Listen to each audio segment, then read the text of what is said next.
I think like everybody else, we got together as county ADs. We all basically, I think, have a similar plan. We have probably little small differences here and there, but we've had a lot of guidance and a lot of guardrails, so to speak, over the last few weeks, and we've had some changes, coming from the state here in the last couple weeks recently, and what's been good is I think what we've really seen during this time is we've had I think you've seen a lot of people come together, a lot of cooperation among schools and in this role, athletic directors and even our parents. We kicked out something to them really a week and a half ago that we had basically needed to move on per the IHSA, and our parents have been very understanding, very patient, as we've tried to do this so we can get our kids back and get them back with our program and our coaches. And I know our coaches are excited about it. We're excited about it. And I feel really good about where we're at with the information we have. It's I think it's like having your first child. You can read all the books you want and get all the information you can, but I feel like we've vetted this through a lot of different lenses. I'm sure we're going to find some holes we need to patch as we go, but we're surrounded by a lot of good people, and we'll be able to do that as we go. Highlight some of the protocols that you guys will have in place with your coaches and your kids. Well, it's been something. We've probably redone our plan, 15, 20 times. You put the plan together, and then it's like, well, what about this? And then what about this? And what about this? And we've figured out a way, to in regards to our strength training in the morning. That's probably the priority here in the summer. Is we need to get our athletes.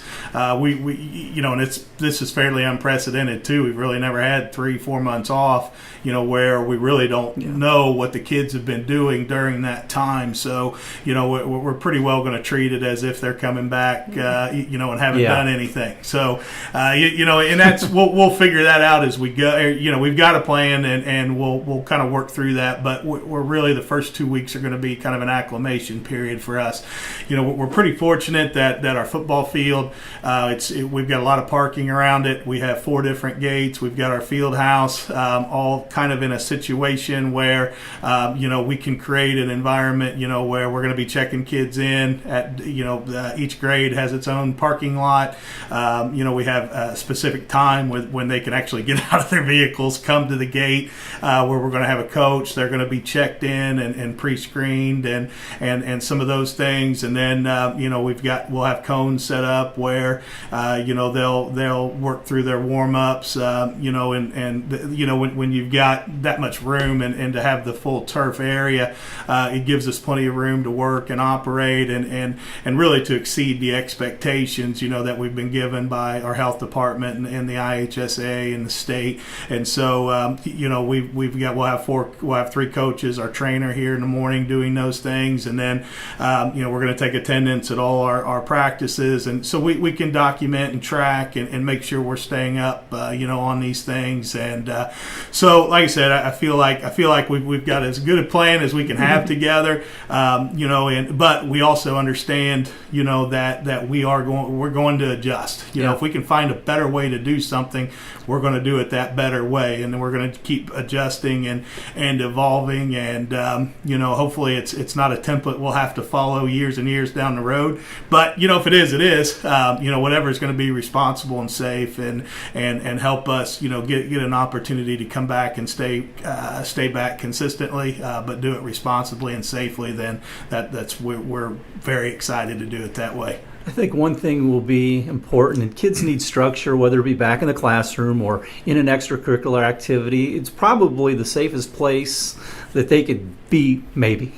Well, that's one. Public education generally is a very fairly conservative environment, and I think that's a good thing. But it provides a lot of structure, throughout the day. I think in a lot of respects, early on, I remember a teacher talking about, if we figure out we can do this virtually, then we may not have classrooms anymore. And my opinion at the time was no, I think we're going to find out the exact opposite. and just how important, you know, the structure, the socialization, the personal interaction, and those things are. And I think we've learned that. And the same within the role of education-based athletics. You know, when you look at education-based athletics and the role that we play and having these kids, giving them some structure, getting them around, you know, people who are passionate about our school, about our sports, you know, teachers, coaches, administration, our secretaries, our cafeteria workers, I mean, our maintenance staff. I mean, everybody,